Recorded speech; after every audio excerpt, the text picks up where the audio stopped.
I tried to put it like off to the corner. Just let me know if I'm trying to like position it so that it doesn't do that. All right, hello everyone. Welcome to OpenHour. I'm really excited for this month's event, talking about soil and soil testing. We're joining you from a few places right now, and I think we'll be getting a few more people in as we go along. So this topic came up actually in the New Orleans chapter. We were talking a little bit about soil and how you can use what tools were available for people to do testing. And for here, it was a specific question about mercury contamination in the soil. Is that right? Mercury? Or no, lead. It could have been. Lead is the biggie. Here in New Orleans. Certainly, mercury is something we have coal-fired power plants here. Not many, but. So we kind of got on that vein, and we were interested in bringing some people to the table who have experience with soil and soil testing, and other people who have interests. So that's kind of where this ball got rolling, and I'm really glad to be here today and to share out a bit about this. So I think maybe it'd be best if we go around and do quick intros, maybe who you are, where you're calling in from, and what brought you to OpenHour today. So maybe we can just start with, we also have someone on the phone here, so maybe we can start here in New Orleans, and then we'll pass it off to people online. I'm Stevie, calling in from New Orleans. Work with Public Lab. Hey, my name is Scott Eustace. I'm with the Gulf Restoration Network, where we are today. Yeah, I guess personally I am concerned about lead in the old parts of the city of New Orleans. Bill Key Lab has been tracking that, and then now with Flint, what we're finding in Flint, I imagine there are parallel results in our city as well. As professionally, I'm a wetland specialist, and we're here on Carondelet Street in the shadow of Shell Oil Corporation, and it's been long known that there's a lot of wetlands contamination for drilling, particularly in terms of the brines. It's a generational interest since my family is in oil and gas, since there's a lot of brine and produced water contamination across Louisiana and probably Texas, no doubt. And that includes, salt. There are a lot of salt scars where there's nothing can grow, but also radium and heavy metal contamination in our coast. So Shell is responsible for some portion of that. So those are kind of the personal and the professional interests as well. Okay, yeah, I'm Raphael, and I'm also here in New Orleans, and I just am interested in this topic in particular because I've been doing some more hobbyist farming at this point, and quality soil is always the expensive part. So I'm really curious to learn more about finding ways to determine what kind of soil is already in the ground and in my vicinity, and learning if I can actually eat the food that's going to happen. And we have Severin here online, and whoever you're with. Severin? Hi, my name is Severin. I run an organization called the Greenhorns. It's 9 years old now. It's a grassroots network for young farmers, and we produce various kinds of media and events for the incoming generation of farmers. We participated in an event and made a movie about citizen and soil remediation in Baltimore and Philadelphia, dealing with the smelters and brownfields in association with the EPA Brownfields program. That movie is called The Solution to Pollution is Life. So we talked with a lot of, and then organized a lot of events around citizen-based bioremediation.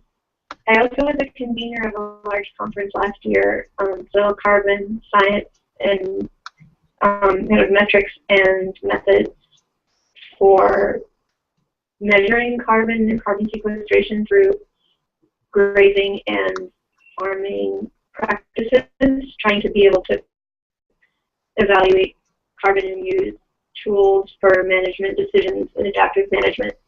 And, as a precursor step also to evaluating carbon in the soil and valuing the actions that it takes to get that carbon in the soil. So,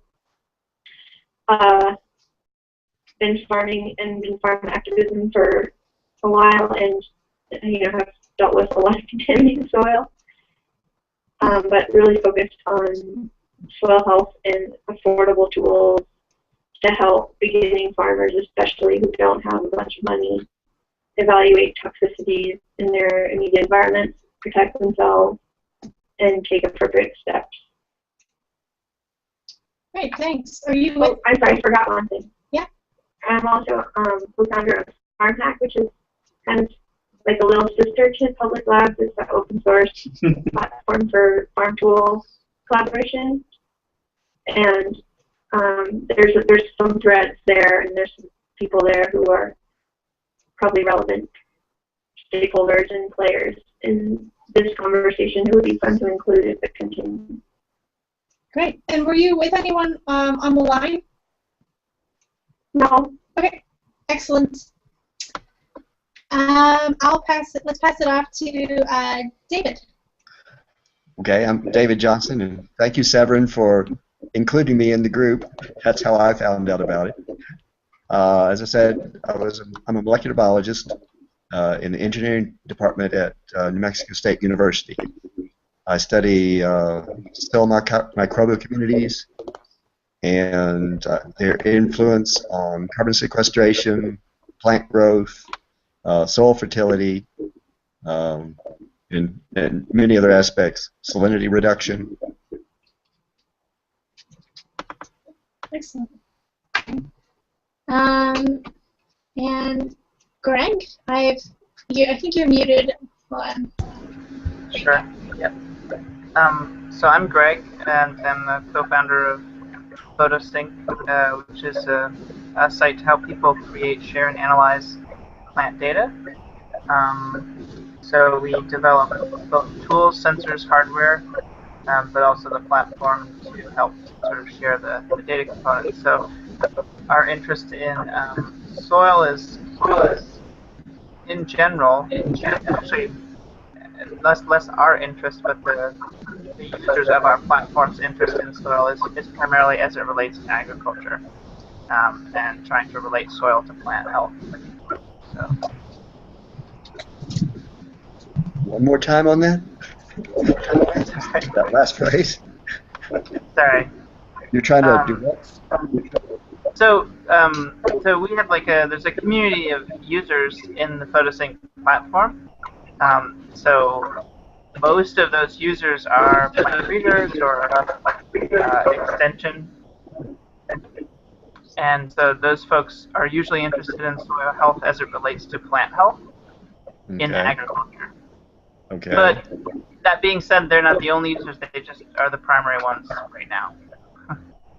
So that's our interest in pursuing it, because it's something that those folks are really keen on having. So we're investigating to see if it's a set of measurements that we could provide to the platform. What metrics do they define soil health as? Well, people are interested in soil carbon. They're interested in, either total carbon or active carbon, sort of like the one or the other, or some combination of things. They're interested in NP and K, of course. That's the big thing. If you can say NP and K quickly and easily, then everyone jumps for joy. And then, like micronutrients and stuff. But a lot of that stuff we can't do, but we can estimate it. And that's what I was going to go through when I talked about our stuff, is the things that we've been able to do effectively so far that relate to those items. So you don't delve anywhere into the microbial community, as far as we do actually. Yeah, we do. I can jump into that if you want me to. I just didn't want to jump out of turn. You piqued my curiosity. Yeah. Yeah. I think we can do that, but first let me do a quick plug. I know there's a number of people who are watching right now, I can see you. No, not literally, but I see numbers. And so I'd like to invite you into the live call. We have space for 10 in here. So if you click the link that's right above the video, you can join us in the live call. Or if you'd rather just stay quiet, and a number on my screen, you can also join us in the chat room right below. So either one, and you can talk in with us. All right. Greg, do you want to go ahead and go through some of the things that you have? Yeah, sure. So I'm just going to sort of like walk through this document. I can actually share my screen. That's probably the most efficient way. Yeah, the green button on the top. There you go. Yep, cool.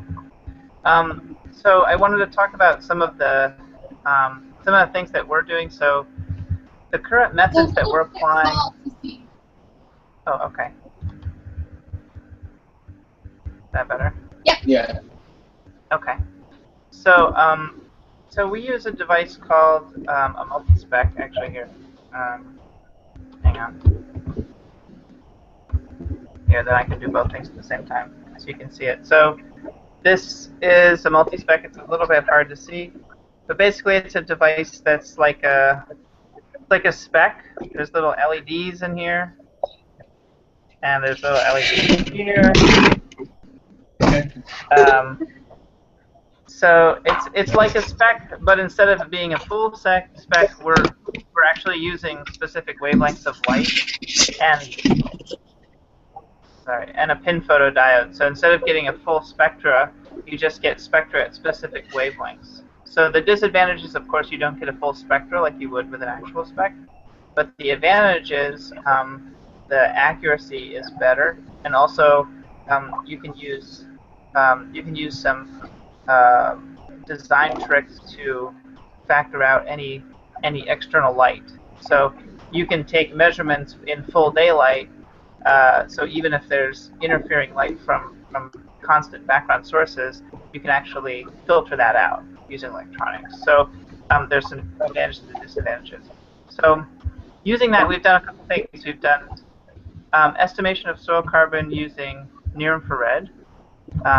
So here's that project. It was done at Cornell University. They have a whole bunch of soil samples from, I think they're from Tanzania. I think this was 5 or 10 different locations where they did about 10 depths at each location. So it was actually quite a few samples, like 100 samples or something. And for all of those samples, we measured reflectance in a variety of ranges. So 650 nanometers, 850 nanometers, 730, 940. So basically all these different wavelengths we measured reflectance using the device I just showed you. And then, whoops, here, let's not do that data. We could look at the raw data, but she actually wrote up the results. So the results are basically this. So this is the actual observed carbon in the soil. So this is the known carbon measured using traditional methods. And this is our predicted carbon using just the reflection on those wavelengths. So in theory, if we were perfect, this would be a straight line, right? Right down the middle. But you can see that this is actually pretty darn good for estimating soil carbon. And this is just reflection at a variety of wavelengths. So basically, we just took the device and put it on the ground and pressed go. And the measurement itself takes all of 2 or 3 seconds. It's a very fast measurement, and so far the relationship has been quite good. In part because there was a relatively small number of sample locations, only 5 to 10, but a large number of sample depths. So we would expect over the course of a single location, as you would go down, you would have less and less carbon. And so you would get sort of a nice relationship in any given single location. But still, I think we're really happy with these results, and we're going to keep sort of pushing that along. So that's one, soil active carbon. There's another way to measure soil carbon, which is using potassium permanganate. This is like a wet chemistry method. So the previous one was just using near infrared. Can you zoom in a little bit? So, sorry, what's that?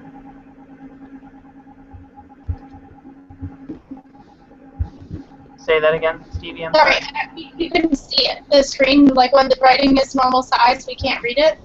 So if you, Oh, it's too small. yeah, Okay. that we can read. That we cannot read.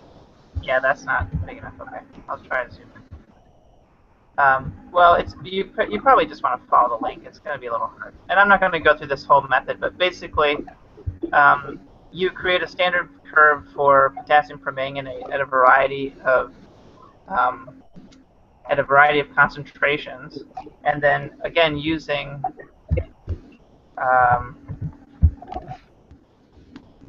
using the same device, but with this one we actually put a little cuvette holder. It's a little bit hard to see, but there's a cuvette holder in this one. So a cuvette goes right in here, and then we take the same measurement through a cuvette. So it's the same device, but it has a cuvette holder in it.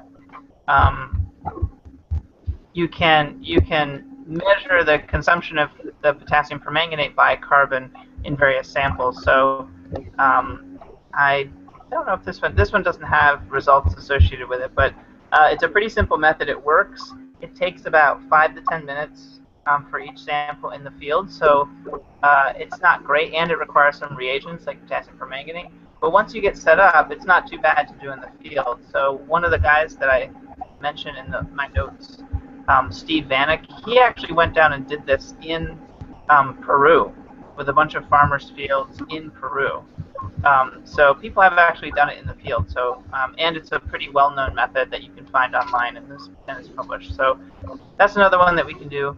And then finally, the soil biological activity using CO2 flux from the soil. So that one is, I think, really exciting if you do it right. Basically, it's tricky to do right, and I'm interested to have a conversation with you guys about that actually. But I think it's pretty compelling. So this is the chamber. If you can see this picture, it's really just a simple little chamber inside of which there is a CO2 sensor.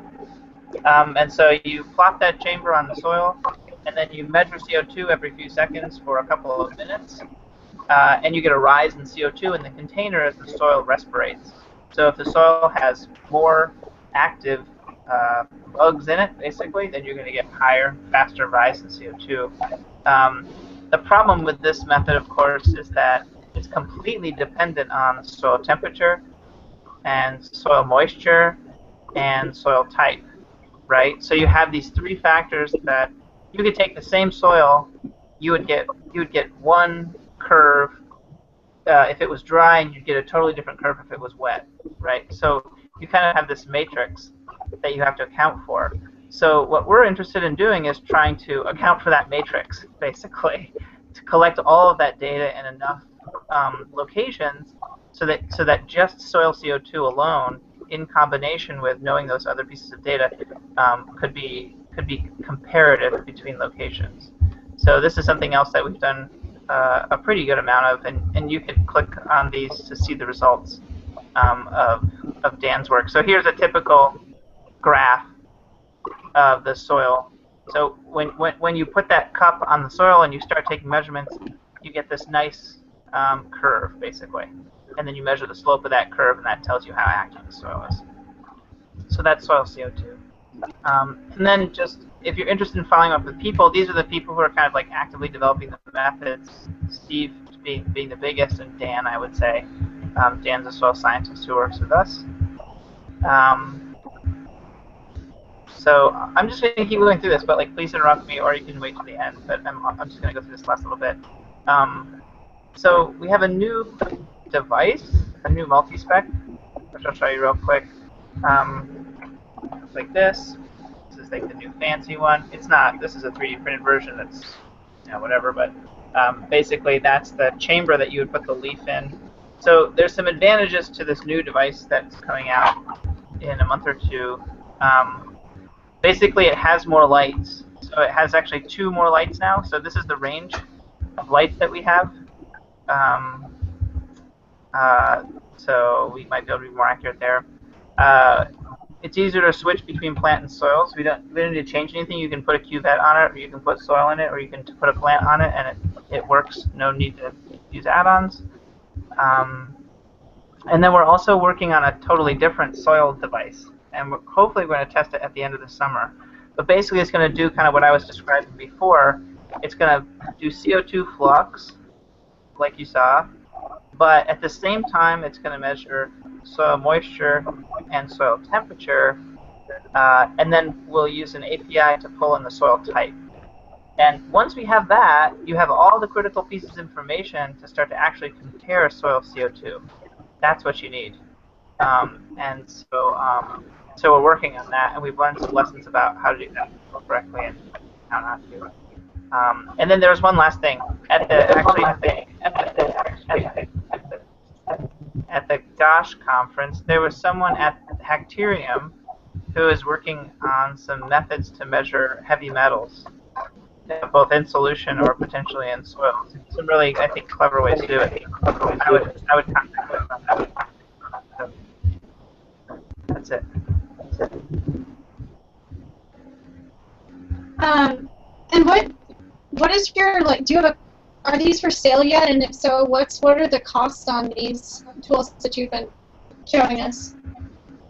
Sure. So the beta device, which was this guy, basically we won't make any more of these because it was a beta device. So we did a lending library with them, which was free and people could use them for a short time, but they were like $150. We sold them through Public Lab. This guy, which is the new one, is $600, and you can pre-order it on the website now. It has a lot. It's just a much better device. Basically, we learned a lot of lessons from the first one. Yeah, that's that. This one doesn't actually have a CO2 sensor, but we'll have a little add-on with a CO2 sensor. CO2 sensor is like $100 all by itself, basically. But it is. Are all schematics for this open source as well? Yeah, it's all open source. Yep. The schematics and the software. Yep. And the system is very flexible.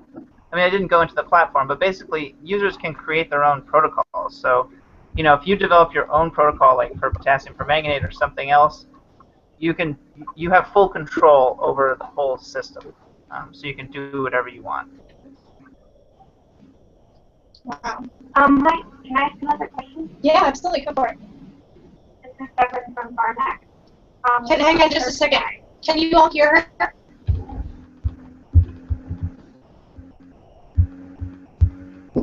Yeah. Sorry, you can? Okay. Go ahead, sorry. My question is, people herbicide tests, especially for Roundup, which is the #1 used herbicide, sprayed on about 280 million acres a year in America. And it's a major concern for many people. Have you looked into testing for whether your two tests could be used to test for glyphosate? What was the name again? The herbicide?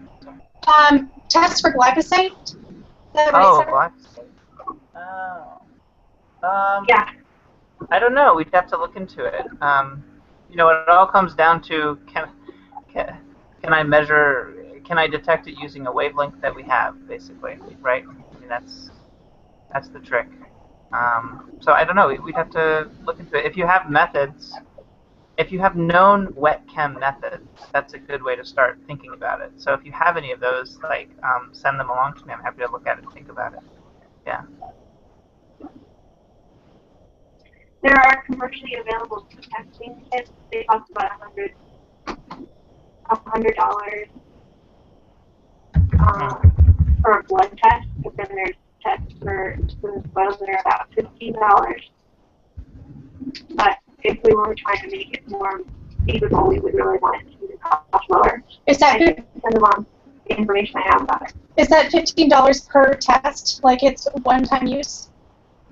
Not per test. That would be very good if you're trying to understand on a broader scale, like where on my property has there been poison. Right. Or where on the property that I'm using their poison. Right. Yeah, I don't know. I'd have to look into it. There's some other technologies that I know other people that are working on that would work with this, but I mean there are they're kind of like a ways down the road, basically. So.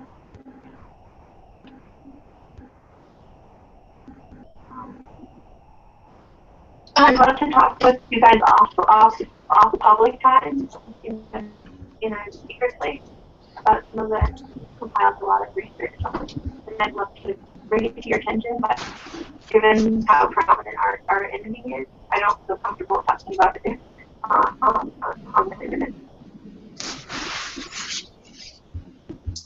Hi, Timothy. Hey, how are you? Hi, Tim. Hey there, David. How are you? Very good. You? Good. I'm doing well, thank you. Thanks for joining us. Sorry about the time. Didn't work out so well this afternoon. I apologize. No worries. We've all done a little bit of an intro. Would you mind saying who you are, where you're calling in from, and what got you interested in the open hour today on soil and soil testing? Well, I'm calling today from Tascadero, California, and soil and this whole conversation that you're involved with has been crucial in my framing from about 2007 when we understood how much carbon sequestration could occur if we would change the way we treat soils. And the microbiological elements that people like Dr. Johnson are here talking about need to be understood better because their importance can't be emphasized both in fertility and in carbon sequestration and in food security, water percolation, and et cetera, et cetera. So I've just returned from 4 years in Africa. I've worked in particular on food security and soil, not just preservation, but soil building. Not just, can you say that again? Not just preservation, but what? Soil building, actually building soil and building the fertility in it. Hey, thanks. Thank you. Sorry, go ahead. I was just going to follow up on the glyphosate. So, Yeah. the Sorry to glyphosate. No, that's okay. No, it's totally fine. Just really quick, so this method that I just found uses these antibody-coupled magnetic particles. So basically, it's like a specific antibody that only connects to glyphosate, and it's coupled with a magnetic particle. And then when it couples, basically, then you can pull all the magnetic particles out, and then you measure the solution using something. So there's actually quite a few methods like this for these really specific chemicals because it's almost the only way to get them is to have an antibody that attaches directly to it. There's no sort of like general purpose way to get it. Anyway, it's just sort of interesting. So are those the kind of methods you think you'd need to work on getting something like that integrated into the things that the MultiSpec? Is that right? Yeah. Like so you would need the method. Yes, the key is finding the method, and I mean the good starting point is to go into the literature and find methods in the literature as a starting point.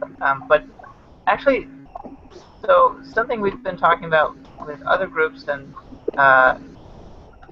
what you really want is you want like an antibody that's attached to something, so that when the antibody attaches to your, whatever your item of interest is, then it causes that group of compounds to fluoresce. Like basically when it finds a glyphosate, then it starts to fluoresce. If you can do something like that, fluorescence is usually a much higher accuracy method than like magnetic nanoparticles and that kind of stuff. So yeah. Well, regrettably, I'm going to have to bug out here. Tim, I'll see you tomorrow afternoon. See you tomorrow, David. In DC. Yes. Okay. Thank you. Thanks for joining us. Sure. Sorry I couldn't stay any longer. I have to go pack and finish my presentation. Oh, no worries. Thank you. Okay. I just want to throw this out there for those that are watching. If you're new to watching, there's a link on the Open Hour page to join the live call, which will funnel you in here. Love to have you. I have a question I'd like to post out for people on the call, and that's it's specifically for somebody who is hoping to join us here in New Orleans and hasn't made it in yet. But we're looking at soil remediation techniques, and there's a question here on like the use of willow and to absorb lead.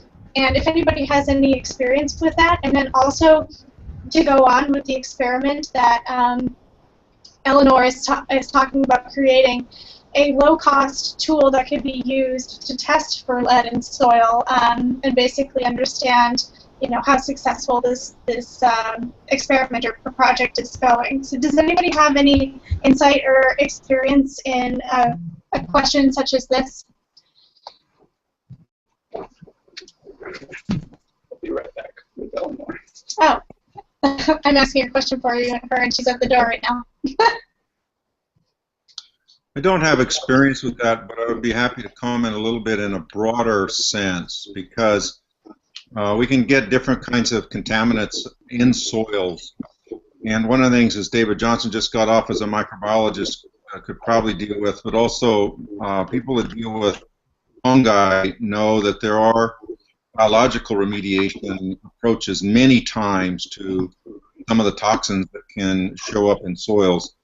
And that's not going to always be the solution, but if you do not have accessibility, if you do not have the money, if you whatever the challenge may be, building soil life begins to often mitigate a tremendous amount of toxicological problems. Also, if you can build it, you can start to neutralize and bring the soil into some productivity. So I don't have a specific technical answer to try and solve a lead contamination or aluminum. There are ways that you start to work with that if you have that toxicity, which is more toxic in the soil than always necessarily to humans. But I do know that, for example, with oil or other contaminations that can come in, mushrooms and other kinds of fungal communities can start to break those apart and begin to return the soil to healthy function. Yeah, I kind of wish I waited on this question because now Scott's run out the door, and he's the one who's really interested in oil remediation and the use of fungus and that. So maybe if you do have some knowledge on that, I can just wait until he comes back in with Eleanor. But yeah, I have not had to do that, and I know of people that have done it, but I have not had to do that with oil.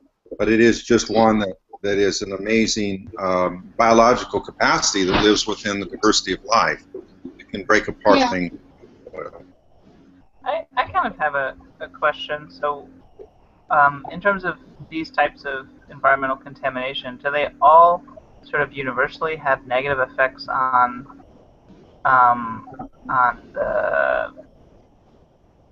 the biology of the soil itself? Like, we kind of, you know, like we have this soil CO2 method, which we think we can bring the cost down on, but there's a question as to whether or not soil that has a lot of petroleum in it, for example, would have lower CO2 production. Do you know what I mean? Like, is there some biology that's going to thrive in that environment, and therefore CO2 is not a good measure of soil health? That's like an open question. I don't know the answer. Yeah. You know, that would be interesting. I was with a genomics professor today looking at the microbiology within a soil and the array of organisms that live there. Of course, not only do we not have a very good measure on the diversity, except we know it's huge, and on the role that each plays, although now with some of the testing they're going to be able to define the role of different organisms in the soil. It strikes us, I think, those of us that are looking at yield because we're concerned about feeding people, but also about carbon sequestration and mitigating climate change. It looks like the more diversity you can get in the soil, the more living and vibrant organisms, they will start to balance themselves into the healthiest relationship if they're being fed both with root exudate and compost, et cetera, et cetera.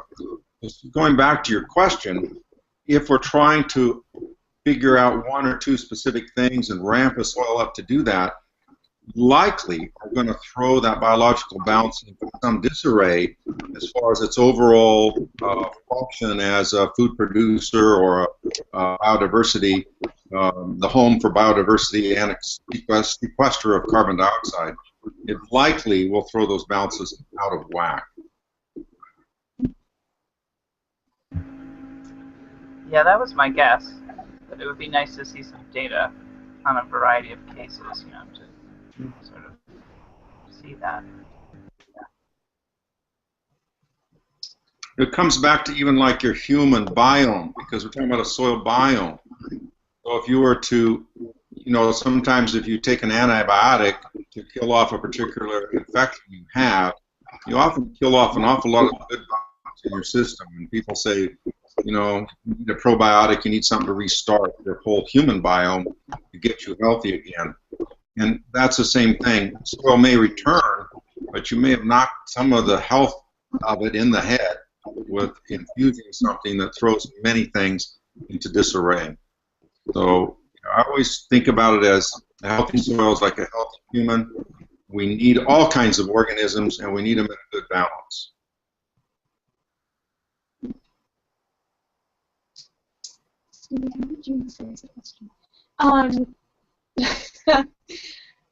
So I asked the question of first, you know, one of the concerns that we had here was lead contamination, and if anybody has experience in using willow, and then also in terms of testing out that experiment, if anyone knew any low-cost testing tools for lead as well. So if you have any expanding comments, questions, or ideas on that, I still have a question. I didn't know if we were going to cut much. So I'm sure So conventional wisdom is you can't get the lead out. You can just make it less bioaccessible. That's using physical boundaries like root barrier and 3 feet of wood chip, and then building beds on top of it, like holding it in place and then making it less bioaccessible using compost. Another thing I've heard about is farmers taking plants like beets that are in the wood chip, take on contaminants, and in fields that were known to be contaminated, the farmer planted beets, harvested the beets, and then for 5 years he just harvested all the beets off the land and dried them on a parking lot and incinerated them. And he did soil testing before and after, and this is circumstance, this is like a story, but it would be worth investigating what he was able to get off. I know that hyacinths, water hyacinths, can pick up silver and then sequester it in its body and then be removed. So there's a whole phytoremediation thing that I don't know very much about, but there are specific plants that will take stuff up. When I asked the head of the EPA Brownfield, and I said, what can we plant that will take away the lead? She said, nothing, we can't do anything. Yeah. And that reflects what I've heard when I've gotten in touch with Dr. Milke, who does a lot of lead research based out of New Orleans, and has done that research for the last 40 years, and he's very adamant that phytoextraction of lead does not work, and that phytoextraction has been successful with cadmium and nickel and other things, but has not been successful enough with lead to even consider it, which on the one hand I would be happy to accept if it also meant then that you were not worried about lead concentrating in the leaves of food crops. And I've just started to try and delve into the research of people who say that you can phytoextract lead, and it's been pretty murky. Lots of someone's half-finished thesis type of papers, not so much backed up journal, not necessarily things that have been released in scientific. So the phytoextraction side has become harder for me to have much of a clear picture of it being worth doing on any sizable scale. So the story about beets is interesting. Maybe there's other ones like that. And then the idea of making it less accessible is something I've heard a lot of conflicting opinions about. And some people will say if you add a lot of phosphorus, you increase the likelihood, what you'd already be doing for crops to a certain extent, but you'd increase the likelihood of forming a form of lead that is not soluble, is not bioavailable to people or to plants, but that would make arsenic more available if you had arsenic in your soil. And the idea of I think the idea of a physical barrier, which does seem like the main suggested approach from a public health standpoint. The thing that I'm curious to hear from other growers is how that can be reconciled with the goal of accessing the kind of mineral content of the subsoil that's underneath. If you come in and in each case just put a few feet of sand or a few feet of chip over your existing soil and then are just trying to build brand new topsoil on top of that. Yeah. That's not really a question, but that's that's some of what I've been just encountering in the last few weeks of trying to talk to people here about it, is a real confusion about whether phytoextraction has ever worked or is worth pursuing at all with lead. I don't know if anyone else has heard anything else. I hope you can commit many more weeks because it's a site of extraordinary relevance across many landscapes. Mm-hmm. And if you figure more out than is known, we will be happy to spread the word. Well, great. We're all here together. I would add one thing sorry, there's a little bit of feedback. Sorry, you're cutting out a little bit. Can you get a little bit closer to your microphone? Yeah, sure. So the link that I put to aquarium, which is over in the document thing, so they have this neat method where they have like they've produced a bacteria that in the presence of certain metals will output a fluorescing protein. And sorry, so, it's really hard to hear you. Do you have a different microphone now, or we've also lost your video? Is that better? Or worse? Hard to tell you. It's okay. Go ahead. All right. So anyway, there was somebody. They had a bacteria that produced protein in a very specific, and it was pretty cool actually. That's more of it's not remediation. That's just identification. So identification is a big technology, and I think worthwhile.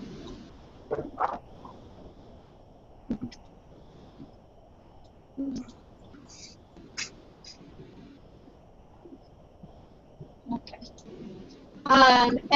So that's the site that you put up here? Yeah, the Hequarium. The Hequarium, okay. Yeah, there's a woman there who's working on it, and she's like a chemist in her day job, and then she has sort of part of it. But it's compelling because basically you take your sample, you mix it with some bacteria, wait a few hours, maybe 2-3 hours, and then it's a pretty sufficient quantity of the protein that you can take a measurement on whatever it is you're going to take it with, but it's not at that point. It's just whatever tool you want to use, and it's quite specific. What's nice about that is specifically answering the question: is this lead? Is this arsenic? A lot of this other stuff is kind of like, yes, the soil is bad, but we don't necessarily know exactly why, without sending out samples for FSP or something. Huh. I'm really interested to hear what you're saying, and I caught every other word, but I think it sounded like you were saying this is an alternative to sending a sample to an ICP. Yes, that's right. By use of a bacteria. Yeah, that's right. And it's something that someone's developing right now that could be tried out, or maybe in the future will exist. Yeah, something worth following up on. Wait, say the last thing again? It's worth following up on. Okay. Yeah. Because the thing that was interesting that Milke told me was that they had done a lot of lead testing using the EPA standard method, which is fairly expensive, and then they had done the same testing using nitric acid in an ICP process or hydrochloric acid and found that they were getting such similar results from the two that he didn't think it was worth, for your average project, paying for the EPA method. Yep.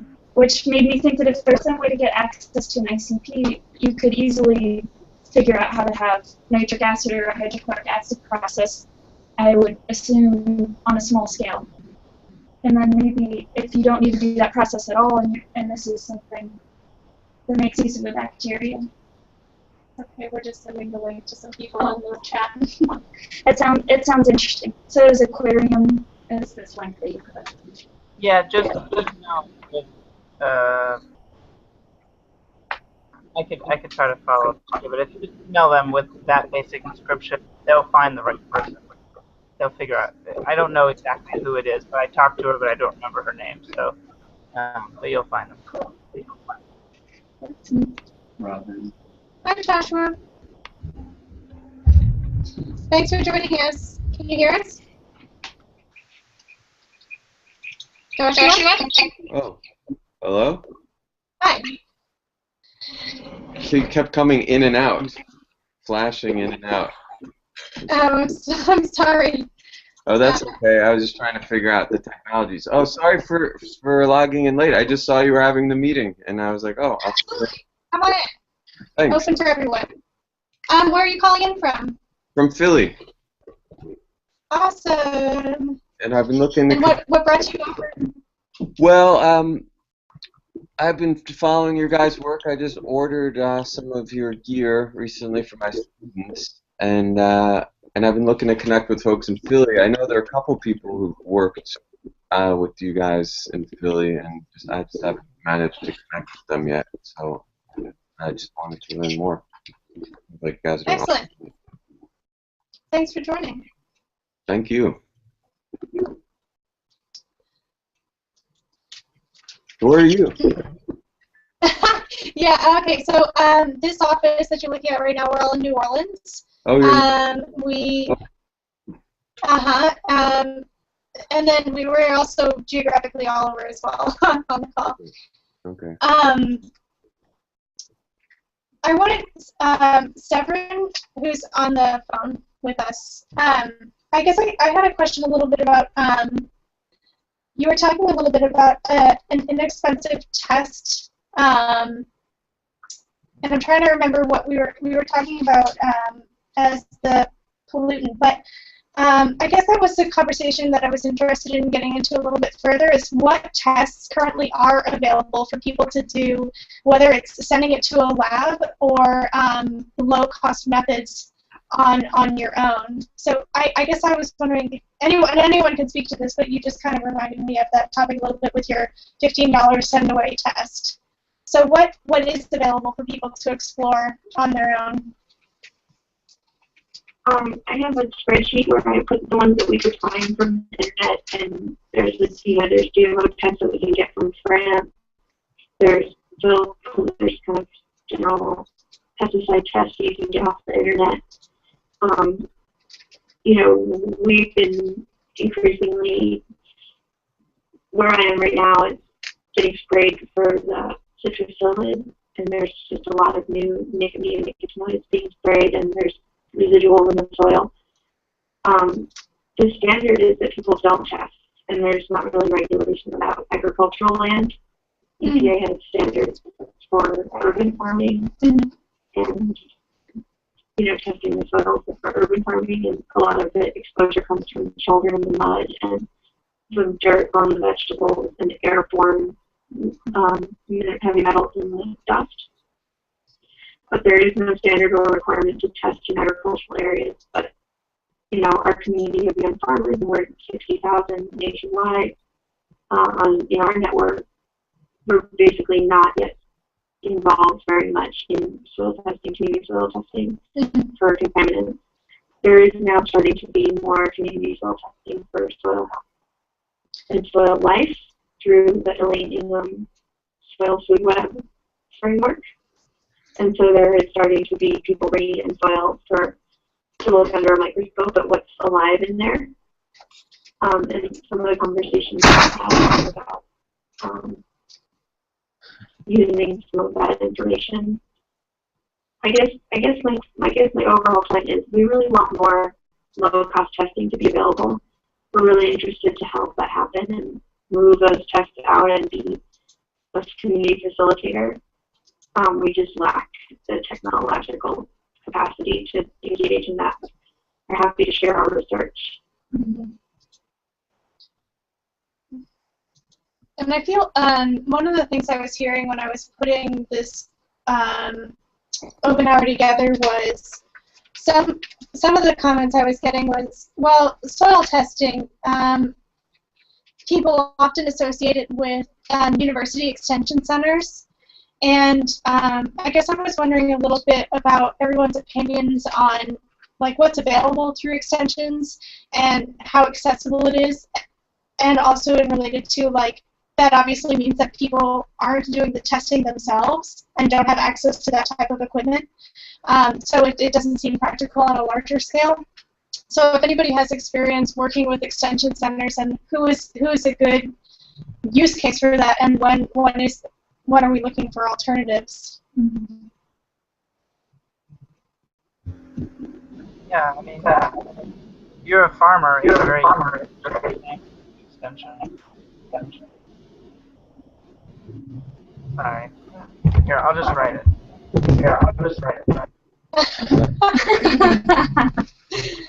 Okay, I can read whatever you put in there. For those who are just watching, they can't see our little chat in here. But we have a chat going on the public lab page as well.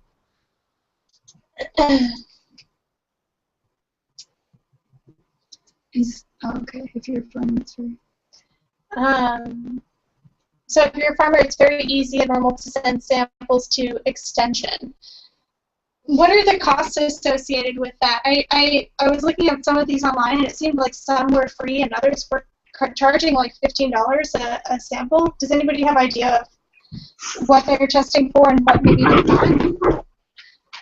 In my experience looking at it, any extension lab will have a full tests for all the different tests you might choose to do, and typically a sort of routine test will be between $15 and $30 or $40, depending on what methods are used. And if you want to look at heavy metals specifically, some labs, like the one in Baton Rouge, will offer a specific test that's sort of a screening quality test that's pretty inexpensive, like $5. And when you're saying what's the access group, or what's the group that can best access this, I think like he's saying, for a farmer, if you're doing a few tests every let's say year, or say you have a backyard-sized situation that you want to test once or twice, it's pretty affordable. If you're trying to do something where you're trying to learn based on some personal research, like this kind of project I'd like to undertake, it becomes less accessible just because you would be looking at doing a lot of individual tests and the cost would add up pretty quickly. And I guess at that point, people would ideally find partnerships with universities, because otherwise it's pretty challenging to imagine just sort of going and point testing multiple spots or multiple times in a season. Well, I guess I'm wondering as well, like, that's one of the things that we think on in public lab is, you know, taking science out of the universities and getting it into people's hands. So what exactly are they doing in the lab, and is it something that has to be done in a lab, or is it something that... For the heavy metals, the thing that to me seems like the barrier is an ICP, and I don't really know very much about what that is. I know it's a spectrometer. Okay, I see where you're writing in here. So full spec metals are tested using ICP, and they are expensive, like $100 to $150 for most of the metals. ICP is inductively coupled with class. It's coupled stands for inductively coupled class. Oh, inductively coupled class. Thank you. Yeah. And that's for 30-ish. Oh, okay, great. And there's a book. Yeah, we've read that book, and there's not a whole lot of detail about lead specifically, but there is a nice breadth of different ideas for a whole lot of different contamination issues, and some are definitely more approachable on a community scale than others. Okay. Oh, that's funny. I know Lila from another life. Yeah. That's interesting that you've written a book. Mm-hmm. Huh. Yeah. Yeah, inductively coupled plasma. I don't know what that is, but that sounds like something that might not have. Oh, yeah, it sounds like there's like a lot of energy to run that. I don't know if we're gonna make a public lab kit. I think. Yeah. Oh, interesting. That's The other tool that Dr. Moke uses is a fluorescence-based, a X-ray based fluorescence like gun that he can shoot at a sample. And so he has one. It's a $30,000 item. well, the spectrometer is up there, and now we've got it down quite a bit. So ICP, $150,000 machine. Okay, so this is cheaper. X-ray gun that Dr. Moke has, $30,000. Yeah. But it's an X-ray spectrometry device that uses fluorescence. It uses fluorescence. So I guess, but you don't have to burn anything, or it's absorption spectroscopy. Then it's like a laser. Yeah. Or well, not laser. I guess right. X-ray. Yeah. Yeah. Okay. So like very. Like you dry the sample and you shoot the beam at it, and you get a reading on a readout screen. And whether or not that's remakeable, why there aren't more of them out there in the hands of people who can be accessible to the public is a whole other question too, which I don't know. It seems a lot more accessible than like an entire lab process. Yeah, because it can be done on site. Definitely. Well, it seems also with the land management, people who are demoing houses and such should know that, or at least have one other one in the city where they can test what they're laying up 2 feet of sand on top of, right? Instead of just saying that they're going to lay it no matter what. So. What if they want to know in that situation? Yeah, probably wouldn't made any. So. That's biological methods. No, that's really cool. So wait, what are we saying here? That's why. Okay.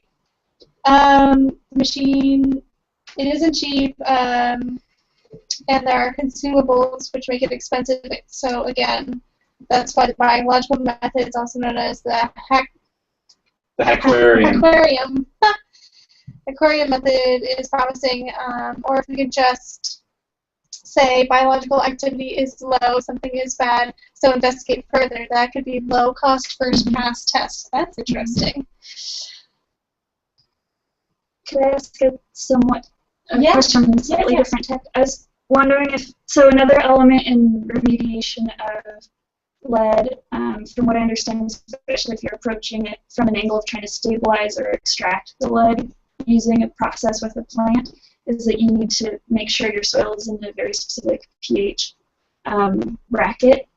And in many cases, for most folks, that would mean amending your soil kind of heavily to get it into that pH bracket for the period of time you're remediating, and then trying to return it to the pH that you wanted it to be at. Yeah. And I don't have much experience trying to do that kind of thing, and I'm curious if other people on this call could say, like right off the bat, that that's just such a challenging thing to do, or a bad idea, that kind of makes you want to go in a different direction altogether. For instance, I think to make lead bioavailable, you need your pH to come down below 6.5, maybe lower. Oops, I think we've lost How 7. do you hang up this?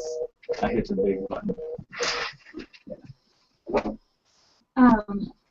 And I don't know, I know you can apply sulfur, and I don't know that that's a smart thing for some, I don't know. I was just curious if anyone has experience trying to change the pH of soil for, and then change it back.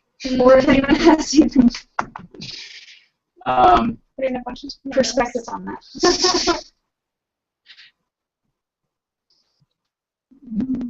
I know that for growing blueberries, you want the soil low. So I mean the pH low. I'm sorry, in the soil. And so the kitchen table method is the coffee grinds, adding the coffee grinds. But I can't say the only pH tester I have is for water, so I haven't actually been like monitoring whether or not. I do make a lot of coffee grinds myself, so it does seem. I know my blueberry bushes are doing better now that I'm doing that, but I have no idea what the pH change has been, whether it's sustained, what rate you would need per, you know, what's the volume you would need. But coffee grinds are, at least in my household, commonly disposed, right? And usually I throw them in the compost, but this is kind of like an alternate thing to change the pH. But yeah, what you're talking about does seem very labor intensive too, because it seemed like you'd want to sustain a large volume of soil at a low pH, possibly for a few growing seasons. Right. And then return it to a better growing pH. Yeah. I want to pause just for a second, just because we've hit the hour, and before anyone jumps off, to throw a quick thank you out there for everyone who's been on and has joined and helped and listened and participated. So if you're jumping off, that's fine, and thank you for coming. But if you're sticking around to carry on the conversation, I'm glad to have you. So thanks. Sorry. Right. Thank you. Also, like, when you change the pH like that, what does it do for the microbial communities? I think it's hard on everything. Yeah. I would guess. That's kind of what I'm curious if anyone's tried to do that. It seems like going through all this process just makes it probably more expensive in initial cost plus opportunity loss compared to just putting a physical barrier and buying soil. Which is and that's, I think, the bigger question is how feasible is it to imagine every growing space on contaminated land in this country or in the world at this point being just covered with somehow new soil. And that's the thing that I think is tricky, because so much soil is contaminated at this point, especially in cities, but also in a lot of agricultural areas. And having nutrient deficient plants is really the thing. You have new soil, but the fact is really it takes the clay and the mineral content that you really need to add to it, where we can keep dredging wherever, but it's a much bigger problem, I think. Yeah. Yeah, maybe that just highlights the need of it, because for any farmer getting started, that's a big opportunity or a big hurdle to cross, right? So. Well, the other thing, now I'm just thinking about what you're saying in terms of it fluctuating and changing it back. So you said it needs to be acidic for it to be absorbed. Is that what it was? For lead to be more mobile, it needs to be acidic. You want it to be mobile if you're planting sunflowers or doing whatever to take it out. Yeah. And I think also if you were trying to just bind it to phosphorus in the soil, which is done a little bit more commonly, it's like a large-scale sort of Superfund type situation, is to apply phosphorus source at a high. I think we're the only ones. Yeah, the people watching too. Oh, okay. Right. Wait, come on in.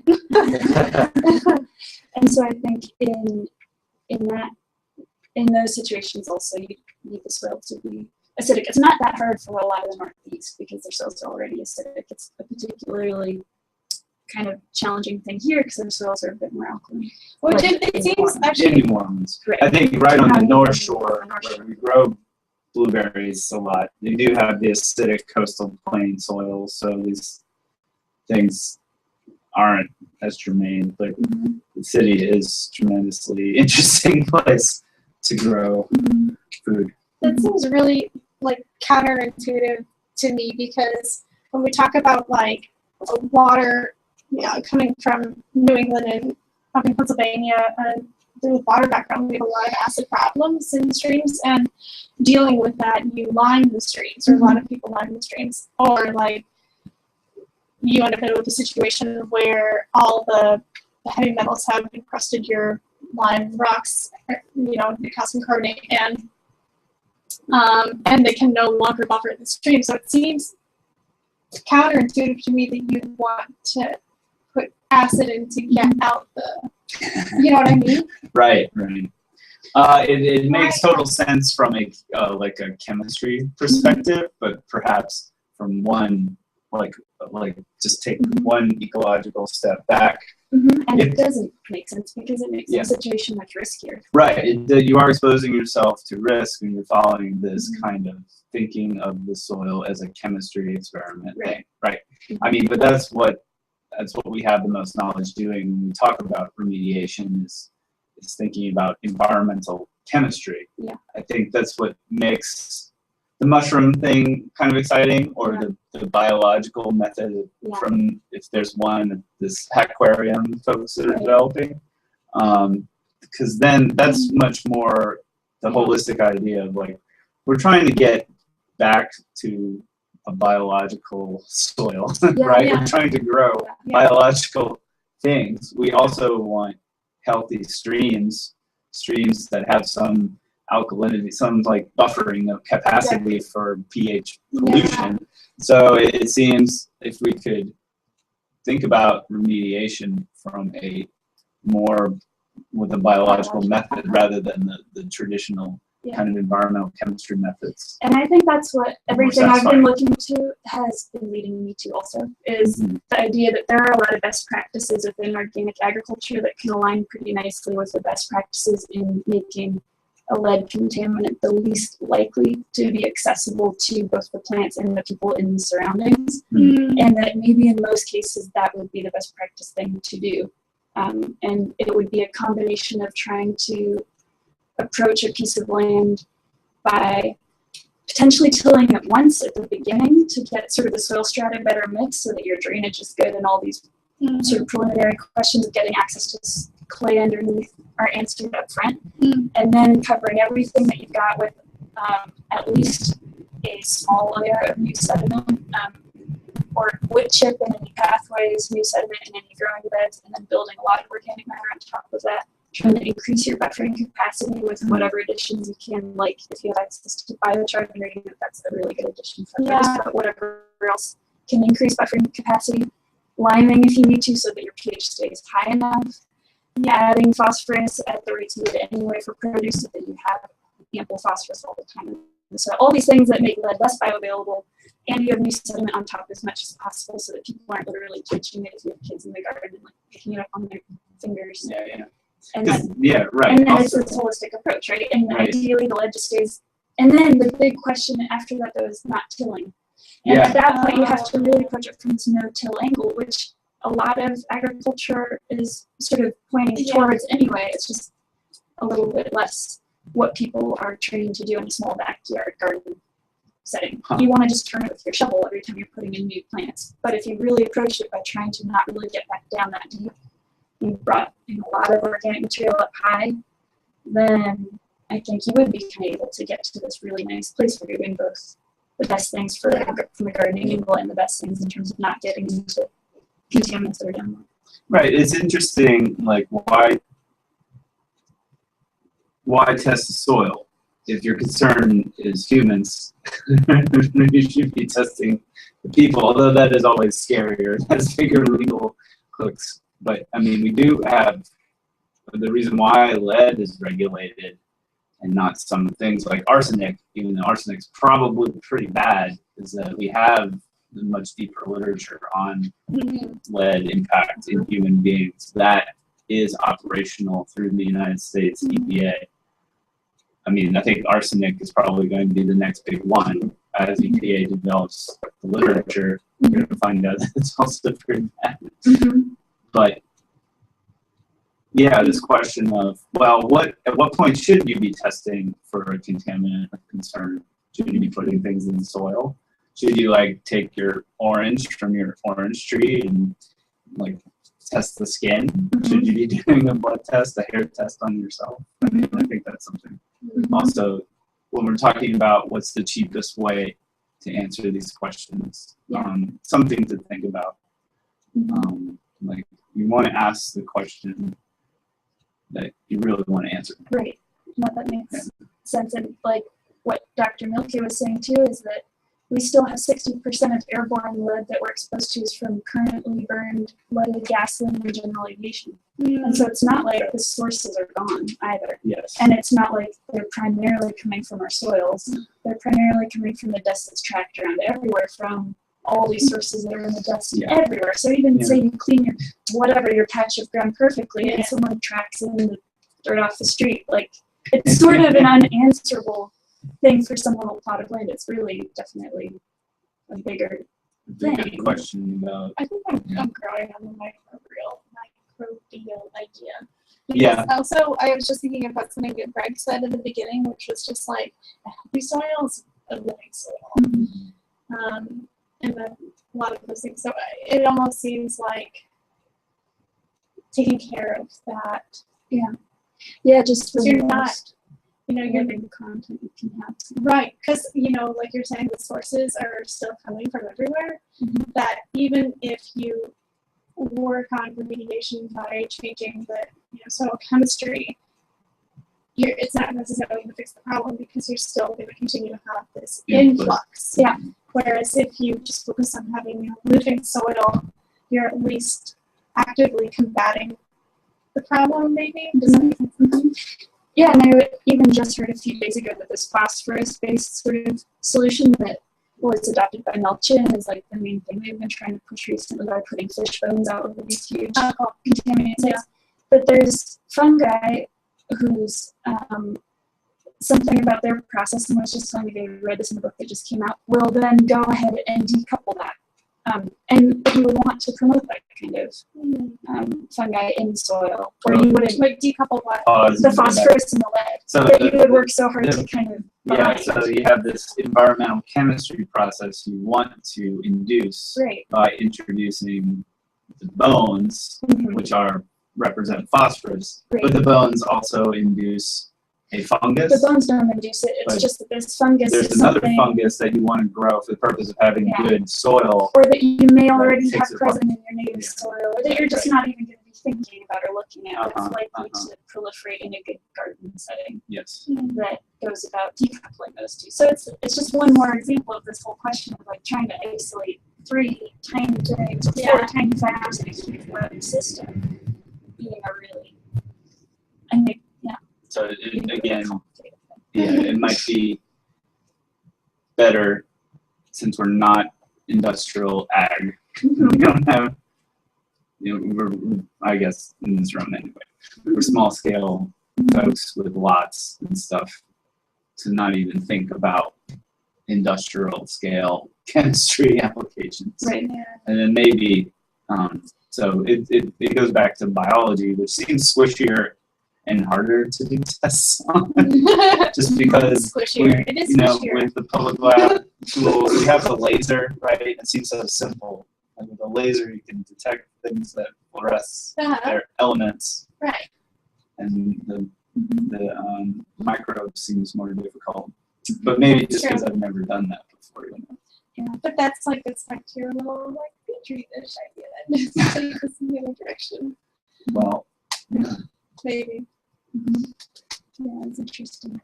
What I gathered from just the bit that he said at the end is that this aquarium is a way to try and get a positive or negative on lead based on if a certain bacteria can do something. Yeah, I have a hard time. Oh yeah, do you for the beginning as well?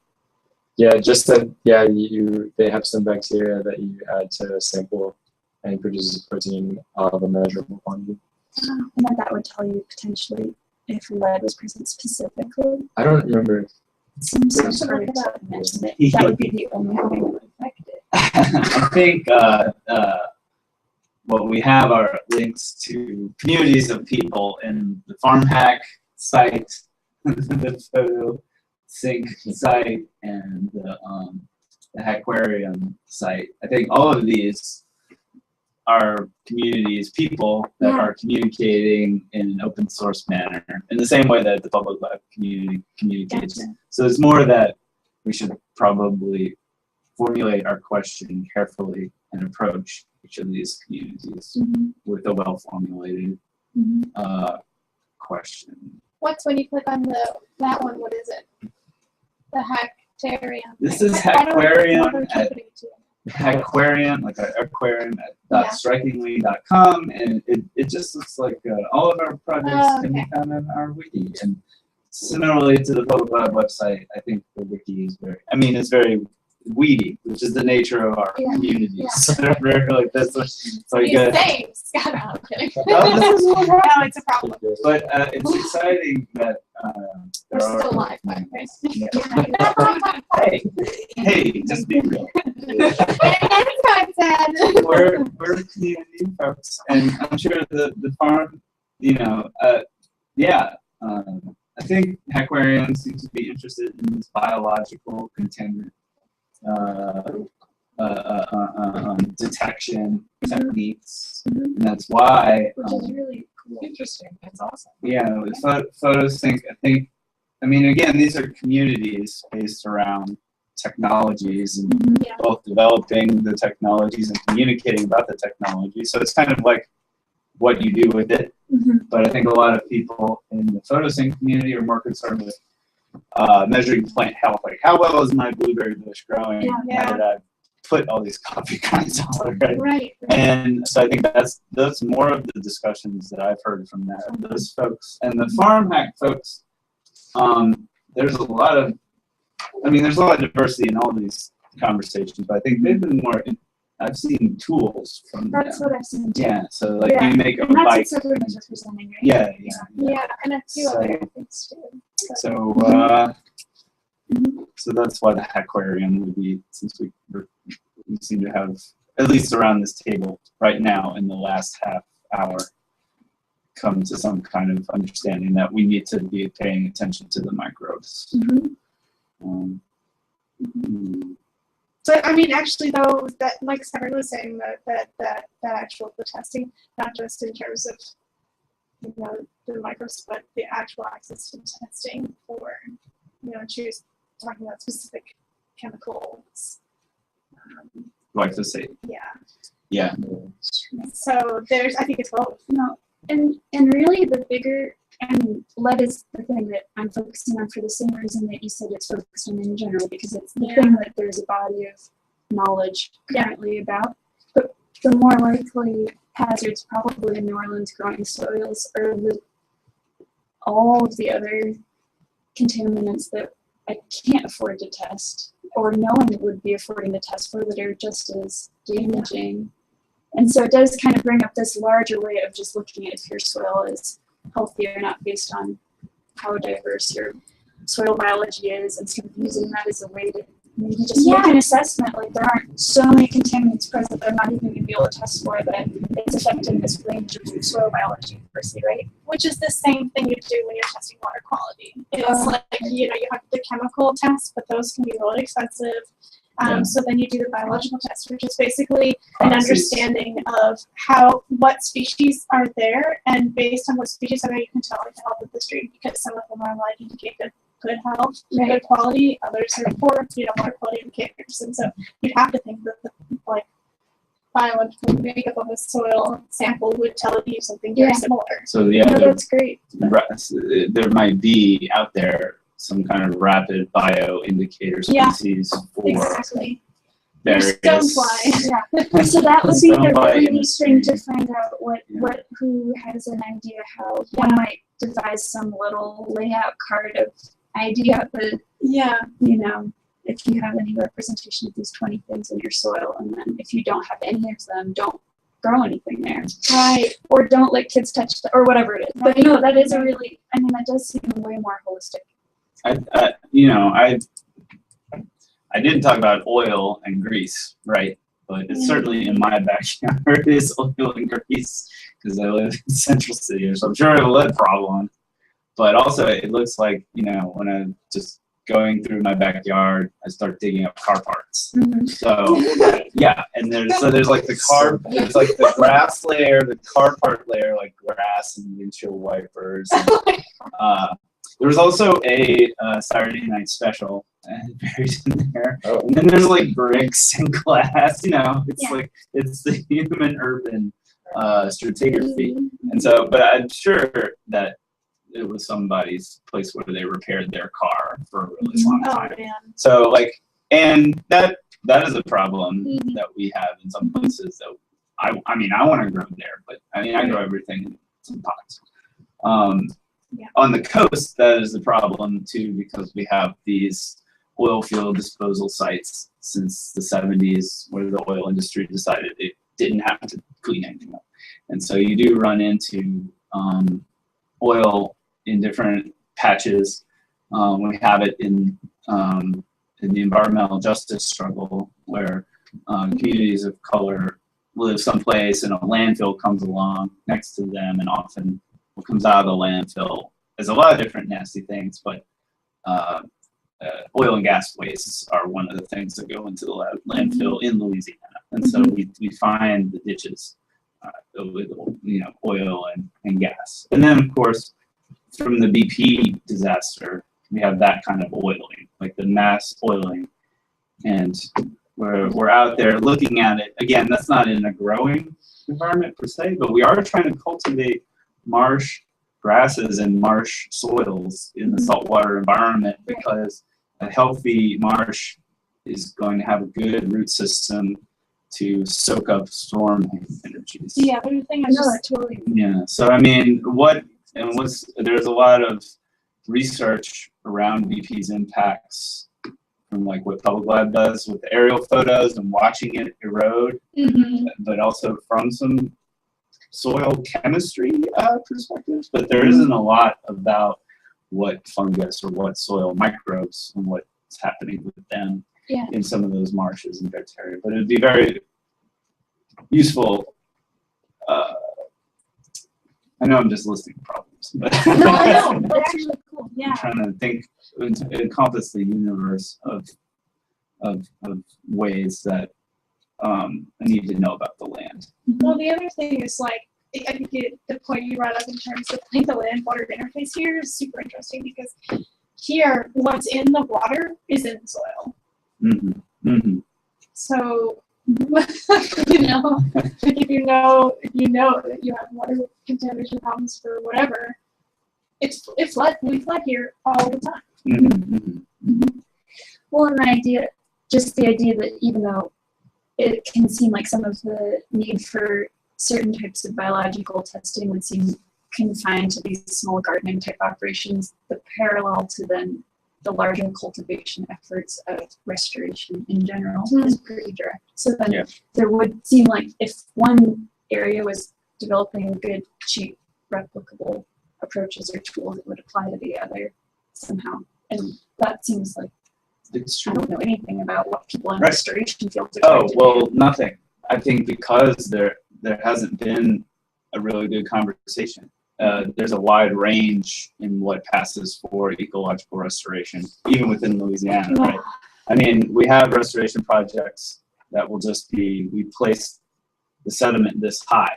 And because marsh grasses are very prolific, we're just going to assume the plants are going to come. And then who's thinking about soil? But the law is very strong. The law that was passed in the United States in the 70s, the Coastal Zone Management Act, and then even our law in Louisiana about what drilling companies had to do. The law says that 90 days after you're not getting oil anymore, you shall revegetate, detoxify, and otherwise restore the field conditions. And the language is very strong, and I think that's part of why the industry is resistant. And that's unfortunate, because I think if we had more cooperation from industry, we'd have 30 years of like knowing how to deal with this. I know, and the industry in the 80s and 90s came out with all these like different methods of like, we're going to bind the oil contamination into a matrix, different ways to soak things up and take it away. But there's not been a good conversation about, what does it really take? And even with our new restoration projects, often we have so much need for land to protect, let's just say New Orleans, from storm surges, that while we have built mechanically and with the river many square miles of new land, often the soil link is not budgeted for, right? There's no one, the restoration project gets a engineer who's kind of more, not even an environmental engineer, just someone who has studied the soil properties of Louisiana enough to tell you that the project is not going to sink too low, right? And then there's kind of a lot of assumptions that the grasses will grow. Well, I mean, we have seen it happen. We have been doing restoration in Louisiana for 30 years. So there have been these carbon studies, like what the photosync project is doing. Yeah. And there have been studies saying, well, you start off, you just place the sediment, you let the plants come, and the plants will come, and the plants will make a soil, because you put everything into play. Life is going to kick off, but it's going to take 5 to 10 years before you really get a carbon cycle that looks mostly like what Mother Nature did over hundreds of years. So, so I think it's very, I mean, it's something at Gulf Restoration, we push for and write about, study and advocate for, but also with these public works projects, realize that often the states of Louisiana's perspective is that the soil will come. And so they're not, it's unfortunate because we're not, I think there are some people researching it in the universities at Nichols and maybe Tulane, but I wish it was more part of the government's effort. Because again, I think it's going to come down to having some way to test for microbes. For indicator microbes. Yeah. Which is interesting. So small. Because in freshwater streams, it is really wild that there's the same ones across so much of North America. Yeah. And I don't know how much that's the case with soils. Because I would think that parent soils in different parts of the country are so different. And I don't know if they would support the same indicator microbes the way that water does. But maybe they would. I mean, water flows over really different parent rock. So I don't know what changes the quality of different water environments, but maybe it's just that you have like a certain set of microbes that, like, maybe it doesn't have to be one, but it could be like, if the microbe is this, and this, it's like it's within this pyramid or something, or like you have a microbe that can survive, whatever, and that's like by characterizing the type of microbe you're looking for, you might be able to like step back and say whether or not it exists in that soil. Yeah. Yeah.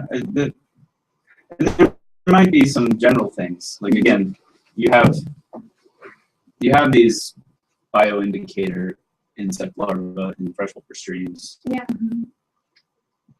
They're individual species that tell you things. It's like, oh, these red ones are here.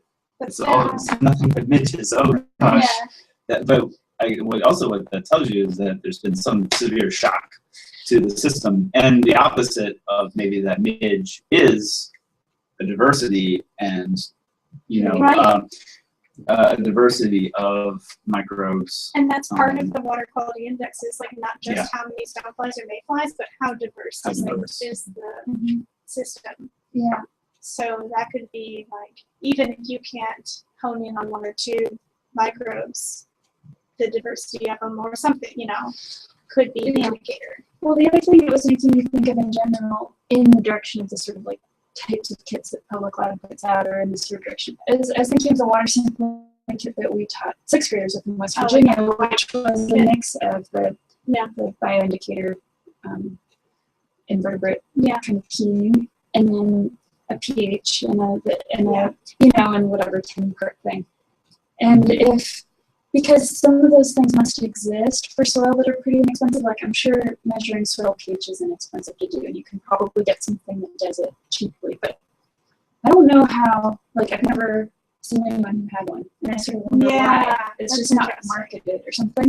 And if there's some, but anyway, the idea that you could sort of have this list of bioindicators for soil health with like the 5 most accessible and useful sort of tests that you can do chemically that tell you just a general thing about your soil health, and that being something that you felt like was out there. and easy to kind of put all together and then get this holistic picture. And kind of something that would. But it's almost like it gets back to like backpedaling, because maybe that is what some of these extensions are offering, but it doesn't hone in on the question that we started asking, which was, how do I know when there's contaminated here that I should be worried about? Mm-hmm. Well, maybe I mean, it would just give you this more holistic picture of your soils, which is really helpful. Yeah. And like the idea that maybe because it's healthy, those things don't exist in the environment. The things that cause you risks. Or they're stabilized, or they're bound up in the bodies of all the roly-polies. Like lead is supposedly bound up in the body section of roly-polies. There is a science paper out there like, so you have a lot of those. If they all stay alive, you're fine. As soon as if they all flash died in some crazy situation, all this lead would become available in your soil. Oh, wow. And so all the soil life in a healthy biologic So there's your indicator. Your roly-polies, are they living? No, well, it doesn't kill them. You just want them to be living because they will actively find it in their body. They all have lead poisoning, so you. Yeah, so yeah, on your rapid assessment, it's like density of roly-polies. Right. If they die, do they actually just release all of it? That was kind of it. Was if you have a lot of biological life, most of your lead contamination is supposed to be bound up in a lot of the bodies of Earth. If something flash killed all your soil biology, then it would all become accessible again. So that does point back to the idea of like a bioindependent thing. Really letting you know if you have a lot of that stuff, you may or may not have this contaminant or this array of contaminants, but it's probably less likely to be soluble, mobile, whatever. I don't know. That's kind of speculative, but I think it is a nice idea to focus on it more. I think that's helpful. So can I ask a kind of a different type of question? So all of the ways of testing right now that we talked about, I think, are either biological or chemical, right?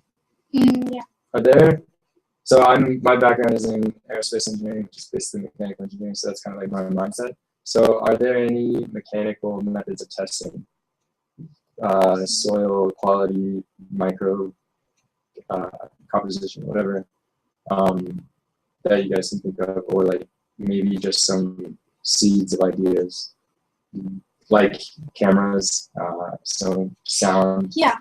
Well, I mean, just not necessarily soil, but in terms of like, I guess what you say, like your infrared stuff, potentially could be an indicator in terms of like you have plant life growing from that soil. Yeah, so like an indirect. Your healthy plants are emitting, they're reflecting this part of the sun's radiation back because that part of the radiation is damaging to the photosynthetic process. So if you've got a healthy plant, it's successfully reflecting that part of the sun back at your camera.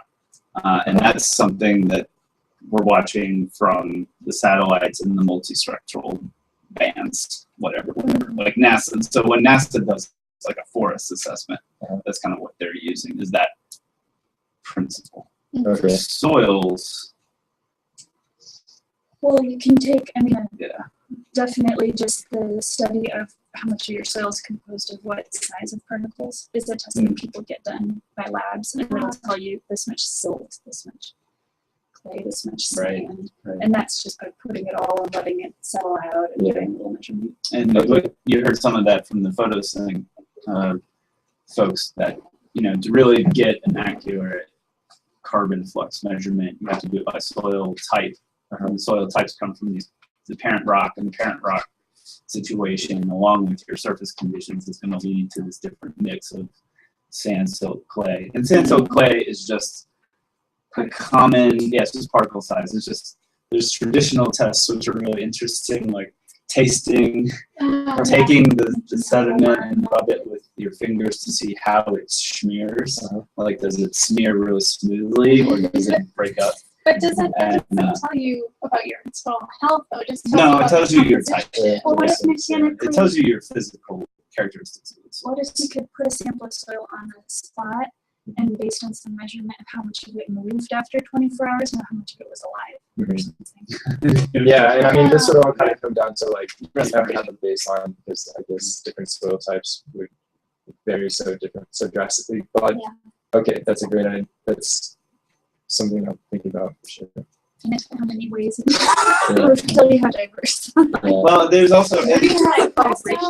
Yeah. Maybe Oh, there you go. That's interesting. Because I was also thinking like it moved would also be like you'd have to control for humidity and temperature because as it dried, it would. Exactly. Right. you would lose mass to oxygenation. Well, that's one thing I was thinking about, like the rate of dissipation of moisture, right? Yeah. Like that is probably indicative of soil type, I think, like soil composition. But I'm wondering if soil health in general has anything to do with that, or if there's any correlation, or if like conductance or resistance. Definitely conductivity tells you about metal content.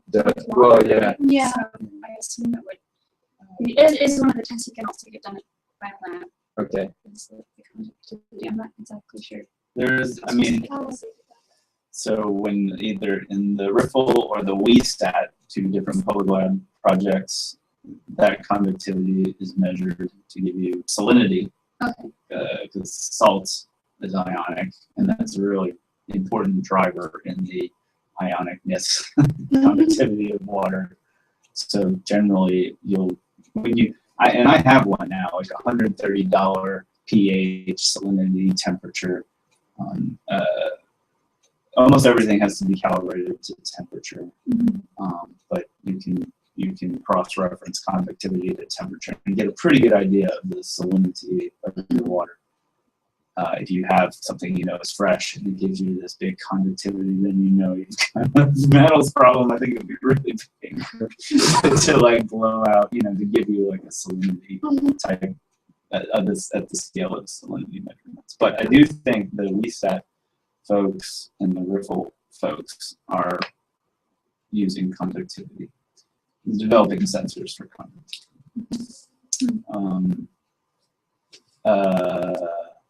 I was going to say another aspect of soil. I'm not convinced. This is not going to be a solution thing. This is a complication thing. Is that is the soil texture isn't just the percent sand silt clay. It's all about the gaps and the spaces, and that's what's so fascinating about biochar. Right? Is because you're making something that purposely makes all these spaces that are great for the little bugs you want. I get it. It's like you're making little bug homes. I did not realize. It's like making activated charcoal, isn't it? Kind of. It's like because it's not essentially. It's not. No. It's just creating spaces for things to really pack it into the other spaces. That's cool. It's like a bank, but it wants to like suck in as much nutrients and hold it there for you to then keep giving. Yeah, it's like the eco arcs in SimCity or something. It's like you're making a giant apartment complex for all of your favorite microbes. Exactly. And what I've been curious about is that I just don't have a good enough science understanding of what cation exchange capacity is, and I don't know if that's something maybe you're familiar with, but that's something you measure in soils, and it's a pretty fundamental measurement that you look at to see basically how much stuff can bind to your soil. And clay has a high cation exchange capacity and sand has a low one. And that's why clay is such an important element in a good growing soil. It's why you hate to cover up all your clay with 2 feet of sand and try to grow on top of it. You have no cation exchange capacity, and you're just going to try and recreate it somehow with more clay from somewhere. But I don't think it's the same thing as what the little holes in biochar provide. I think it's different. I think it's like polarization or something else, not just space. But I don't really know enough to know. I'm pretty sure the space question is different than the cation exchange capacity. I don't know what effect the biochar thing has on cation exchange capacity, because it also is going to give you some char with a certain chemistry as well as the physical structure. Right. But we should all because that's something generally you want to improve is the cation exchange capacity, and you want to improve all of the little spaciousnesses within your texture. And then there's other sides of like not just the biochar, but in general for that textural analysis, the idea that you're forming little clusters of things that hang together well. It's part of open and it really like falls into little shapes that kind of hold together well. Yeah. It's all this mix of exudates and little bacterial things and little micro fungal So I connections. shouldn't be breaking those up. Well, that's that's why I think that goes back to the no-till thing, Yeah. right? I mean, tilling really breaks that up when all of those little communities and then communities of communities. Well, also, I mean, from what I gather, really, literally, a lot of that microbial life literally sits on in the like space. Yeah, the very top of the soil, because that's also where they're breathing. Oh. So you don't really want to break that surface Right. thousands of times. Because it's like your SCOBY on top of kombucha, or your micro, your hot spring. It's the layeredness of it is what makes the microbial. So then community it's function. almost like you have to take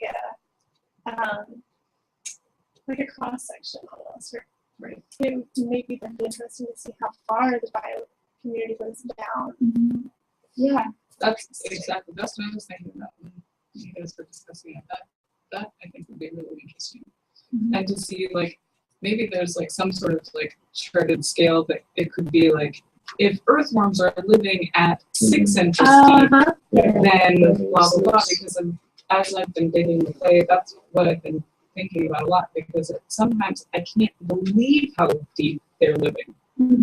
You know, in this thick, gluey, saturated. Saturated. Right. So, I mean, that could be really more of the crust. Yeah. And definitely easier to get. Yeah. And there's a woman, and maybe this is a person Severin was referring, and I don't know if anyone got a note about who she was pointing at that was doing the biological tests. This is recorded, so you can go back. And this is the Because I wonder if this is the person I've seen who's Elaine Ingham. Yeah. Okay, I looked her up She's recently, and she's incredibly teaching famous. classes on how to do basic microscope assessment as a grower. Online classes, and I was thinking about taking one. I can't remember the cost, but there's one like coming up in the fall maybe. Because I'm really glad that's who she pointed to, because that's the one person I've read about who's kind of trying to take that tack. I think she's soilfoodweb.com. This is a half-hour video even on its own, so that is. There's also a really interesting podcast done by a woman. It's done by a guy, I believe he's still in Buffalo, called In the Defense of Plants. And it's a specific soil podcast. And the woman that he has come on there, I can't remember, referenced Elaine and also as sort of this like heroic, like in the world of soil, this is who you need to know. What is the podcast? In the Defense of Plants. And she has a lot of really amazing information on just like soil and microbial life. Do any of you know Jonathan at Wood Materials? He's a soil scientist that's starting to advise them in building their garden soil products. No. So he came to visit our garden with Pierce Wood of Wood Materials, the light company owner, because they were trying to do a promotional thing, I think, right now, and give out huge amounts of garden soil to gardeners. But Jonathan, the scientist, just like right off the bat started talking about like, have you tried making any aerated K1 Bokashi aerial fermentations? I'm like, no. And he took, I know what you're talking about. It's a funny thing. I mean, he took soil samples of the purchased soil we've been using and of our soil on site. Yeah. And took it back. He just called me this morning, and I was busy, and I was going to call him tomorrow morning and see what. But basically, he's sort of. I think he might be interested in talking about this because I think he's a soil science person, obviously, but also is really interested in the biology side of it, which I think is what that's all about, right? I was at UGA, and there's a huge soil science department alongside our ecology department, and when you say soil science, a lot of the traditional discipline is the soil chemistry stuff. Yeah. Right. I don't know how the discipline might be changing because I know they purposely named it so that it would include more information than just some environmental chemistry. Yeah. And since that's what drives industry, that is kind of thing. But I mean, I know that there's been a lot of interchange between those disciplines, so it would be interesting. Yeah. It was kind of neat to know that he was trying to take the products that they make there forward, just because of any, I mean, just for New Orleans specifically, if you're trying to buy in gardening soil, there's pretty much one or two main places to dig it in bulk. And neither of them has been a very good choice in terms of anyone looking very carefully at what it's composed of. So I don't know. It might be it's interesting to be like kind of in conversation with the person who's trying to design what they're putting out. Yeah. But I don't know how. Have you ever tried to make like a bokashi? We've only read about it. With like a bubbler and molasses and. Not yet. But we want to.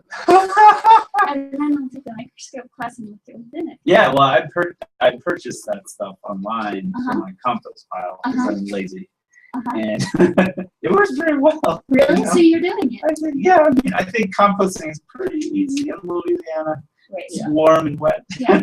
But I'm also lazy, and they sell that stuff. You could, and I would just be fascinated to scope out some of the that product, or try to make some with the bubbler that we have in the air quality kit. You have that here? I have some bokashi here for our coffee compost. But I am the bio bubbler. I have my little office one. But where is anyway. What's the bio bubbler? The bio bubbler is an air tester kit. But basically the big component, the expensive component of it is an aquarium pump. Got it. Which, if you're going to make this efficient microbe mix, yes, you know, yeah, you need to aerate the like compost. And we've used EM before just as like a purchase thing. As a purchase thing. And read about it a bit. You can buy a bottle of it and you could theoretically reproduce it pretty easily and cheaply, or you could just spray it as is. And it, you know, however much it takes where it lands takes. So, yeah.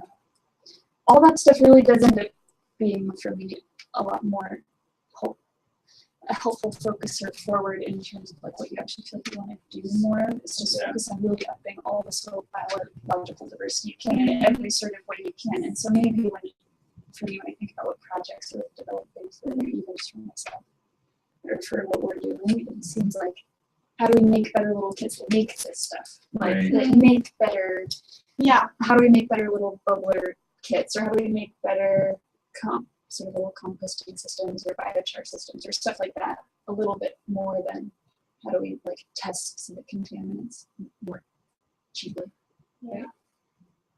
And I'm not sure because we've gotten totally away from mechanical engineering. Oh, that's okay. I'm trying to come back to it. That's quite all right. It's not a discussion. There are a lot of interesting, back when I followed permaculture more closely, like people doing biochar, making these machines, or making these, they all, like people have their setup to do this reaction more efficiently based on the scale of their operation. And biochar is basically taking some chips and burning it in a low oxygen manner. Yeah. While Just a carbon source with very little access to oxygen. So like it can be anything. It doesn't need to be. So how do you restrict the oxygen? Just you weld a little thing with very little grate. It's very close to like a rocket stove, basically. Okay. So it has almost no smoke, and a lot of people like to burn it from the top down. And when I brought that up with Professor Milke, he and Jan, my artist assistant, both were like, yeah, biochar is awesome. It's great. It definitely increases your buffering capacity. The big concern is its emission of PAHs. But maybe that's on a huge scale. I don't know. Yeah. I don't really know It's much about tiny how. blacken things. It's going to take the components, like if